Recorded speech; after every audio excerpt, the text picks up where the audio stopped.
Hey guys, I just want to go ahead and show you what we're going to be making today in our video. I used a 3D image off of Etsy to sublimate on a tumbler, and this is the image right here. This is a mini Starbucks coffee image, which I think came out really cute. We did sublimate this in using our air fryer, so if you are interested in knowing how I achieved this, keep on watching.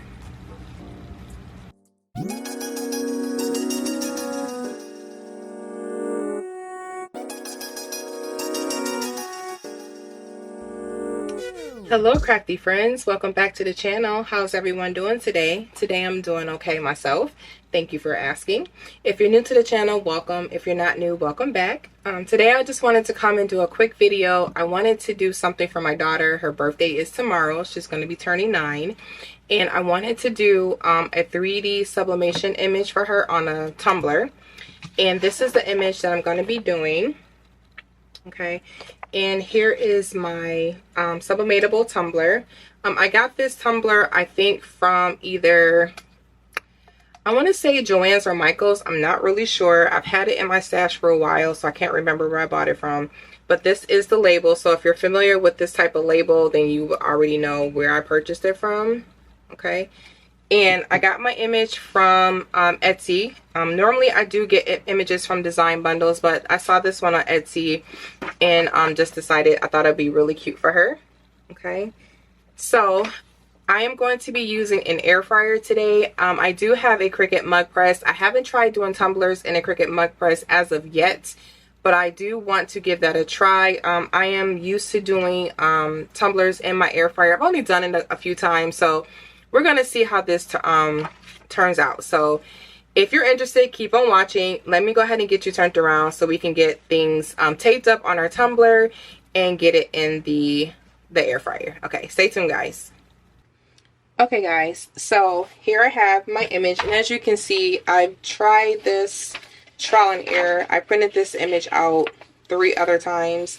The first time, and this is actually 3 different papers. So the paper that I end up using is a sub. This is the back. This is how their paper looks on the back. Okay, this first image, I believe this is, I can't remember. I have to double check. But this is a sub and this is Haipu paper. And you can see that the images come out, some are a little duller and some are a little brighter. Like this one is really dull.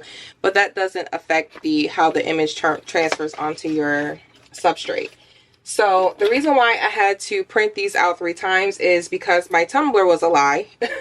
The tumbler says skinny straight on the label, but this is actually a 20-ounce skinny tapered tumbler. Okay, so I had to switch my design from a straight design to a tapered design. So I'm just going to go ahead and go across my tumbler with a lint brush just to get off any type of debris, dust, or anything that might be on here. Okay. Just gonna do that. I also have my heat gloves here, and I also have some heat resistant tape here as well, and I also have some shrink wrap. Now I did try this, I got from off of Amazon. I tried this once before, I didn't really like it. So we'll see how it works today, because I am going to need something that's going to be able to, you know, like keep my image and my paper tight around my mug. And also too, let me just go over this again because I'm touching it all with my hands. I'm also going to grab some butcher paper as well, because we're going to need that to wrap around our design. But let's go ahead and get this on. Now this image here is not 100% tapered to my cup. Like, you just want to make sure that you measure your cup to make sure that your image is going to be the perfect size. I had to play around with mine. I could not print this out in Cricut because Cricut, you know, has those parameters where it just does not allow you to print out bigger designs. So I had to print this out in Silhouette. So I used the free edition of Silhouette Designs to print this image out. So I'm just going to go ahead and get this wrapped around. I did mirror my image. You also want to make sure that you mirror your image anytime you do sublimation. So I'm just going to get this wrapped around here in my mug. Make sure that everything is straight. Again, I know that I'm going to have a little bit of overlap because my image is not 100% lined up. And if I was giving this away to like a client or, you know, somebody else that wanted a cup or a tumbler that was actually investing money in this, I would make sure that this was 100% perfect. But because this is for my 9-year-old and I don't think that she's really going to care that much about it, we're just going to see what happens. So I want to make sure that this is straight. Okay. All right. So I want to make sure that my seams are connecting. So my seams are going to be almost perfect at the top up here, but down here there's going to be a little bit of an overlap. So it's going to be interesting to see how this seam comes out. Like I said, I anticipate it being a little wonky because of how the paper is. So, but I think it'll still be cute. So let's go ahead and get this taped down.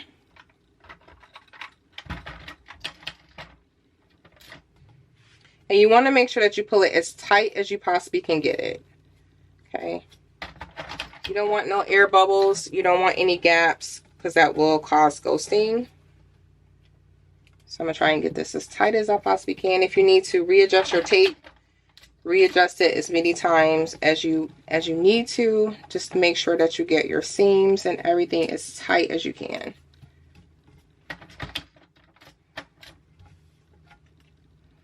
Now, if you've been watching me before when I do sublimation, I am the tape queen. So I will tape stuff and tape and tape and tape. My hands are also a little bit moisturized. So there might be some oils on my hands that are keeping me from getting things as tight as I want them to be. But you just want to make sure that your seams are tight.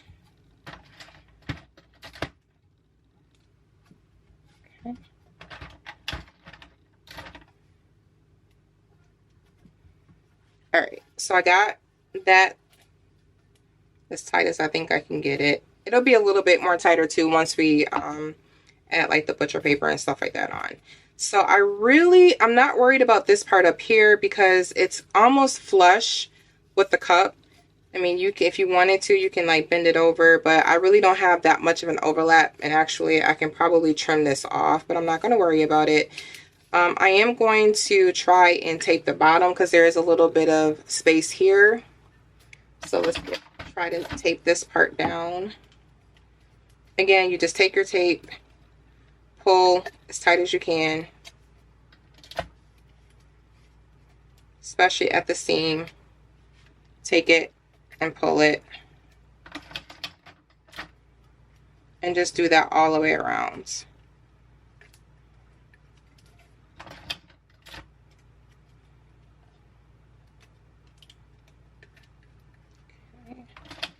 Now, guys, I'm hoping that this comes out because this is the only one I have. Like, until tomorrow, I don't have any more product in my stash.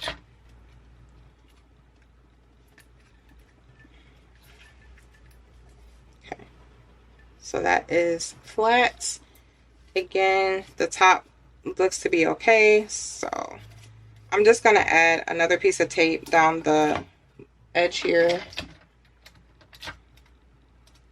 Just to make sure we got this.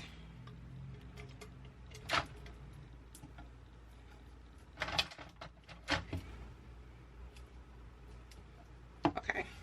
I'm going to grab some butcher paper. Give me 1 second. Okay. So I have my butcher paper here. So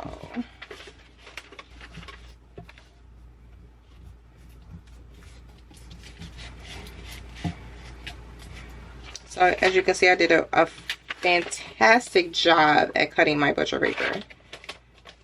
Fantastic.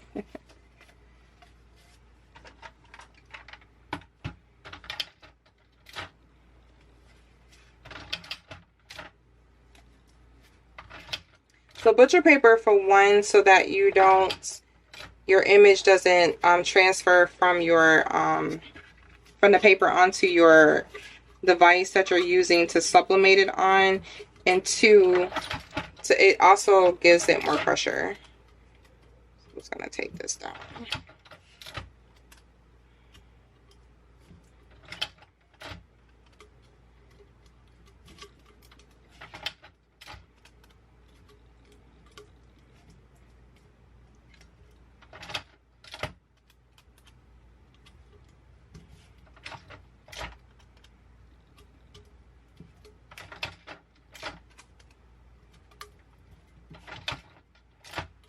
Yeah, my tape is not wanting to stick today. I really think that's because of just the oils that I have on my fingers. Okay. All right, so we got our butcher paper lined up. I'm gonna put it in the sleeve. Now, usually people will go around with a heat gun and heat set this, which I probably should do that as well. So let me go ahead and grab my heat gun. Give me a second and we'll get this heated. Okay, so let's go ahead and get some heat applied to this. I'm actually gonna put on a glove because I don't feel like having my hands burned today.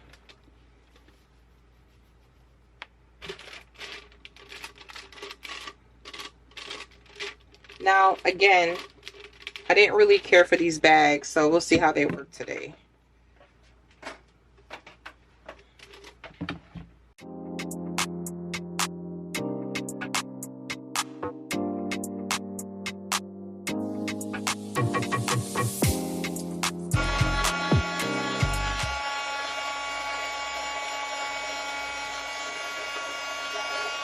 Okay, that's all I'm gonna do, because once I put it in the air fryer, the heat is gonna continue to shrink it. Okay guys, I'm gonna get you turned around to face the air fryer so we can go ahead and get this plugged in. Get this heated up. Okay, so here we are. We have an air fryer. This is an old air fryer. I no longer cook with this air fryer. I even have a note up here that says not for food, used for crafts, and a little smiley face. So if anybody was to accidentally pick this up, they would know that please do not use this for food. This is no longer functional for that manner, but it does stay downstairs in my craft space, so really the odds of that happening is very slim. So I'm going to pull out my basket and I'm just going to place this here. I can't stand it up, so I have to lay it down. So this basically is how I'm going to put it in here. Okay, so I'm going to slide it in. And I am going, my temperature is already all the way up to 400 degrees. So I am going to put this on for 4 minutes and 5 minutes. Well, you know what? Let's do 6 minutes. So 6 minutes, I'm going to start it off on. Okay. So we're going to let that go for 6 minutes and then I'll come back and see if we need to give it some more time. Okay. So 6 minutes has gone, and I don't know if you can hear my exhaust fan. I have a exhaust fan connected to my craft space, and I also had a window open because this stuff does give off fumes. So I'm going to go ahead and open this. Let me just move this back a little bit because I don't think you need to see the air fryer anymore completely. So this is what we have so far. You can see that the image is showing through the paper. So I'm just going to, I just wanted to rotate it just to make sure that the part that we had laying down gets sublimated as well. So I'm just going to go ahead and put it back in for 2 more minutes.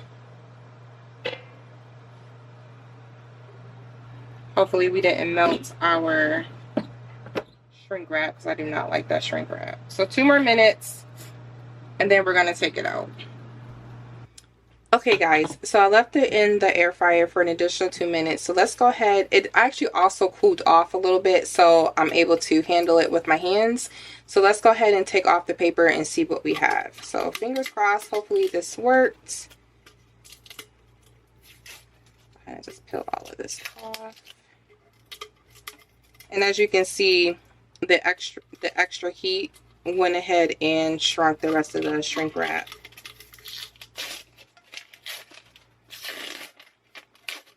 So our image is showing through our paper, so hopefully that's a good sign. You can see the image. You can see that came through the paper. Okay. Paper. And now let's go ahead and get our tape off. Be very careful because you definitely don't want to puncture your tape where you're messing up your cup. So I'm going to put all of this off. So I can already tell, it looks like my seam, which I thought it was going to do, is going to be on a little bit of a diagonal, which I kind of already figured. But here we go. Oh, that's cute.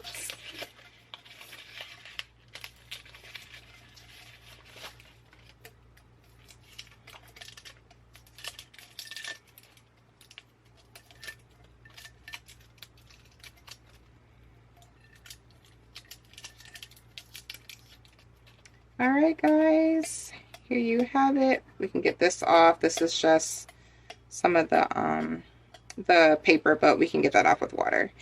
But here you have, this is the cup guys. It's so cute. This is one of the 3D images off of Etsy. And it's cute. Like I said, I knew the seam was going to be a little bit messed up because I knew that my paper wasn't fitted properly for the cup. But like I said, if I was making this for somebody else, we will make sure that we have a seamless seam. Okay. But for the most part, this is really cute. I think she's going to love it. Okay guys, I will try to have all the links listed for you in the description box below. If you have any questions, as always, go ahead and shoot me messages and I'll make sure to get back to you. If you're not following me on Instagram, I'll leave my Instagram information down below. That is where if I'm not posting on YouTube, I am posting pictures on Instagram. So if you just want to check in and see what I might be up to, that's likely where you will find me as well. So again, guys, I thank you so much for tuning in today. I know that your time is very valuable. You could be anywhere else doing anything else and you decided to be here with me, and I so appreciate you for it. And until the next video, guys, be safe and be blessed. Bye.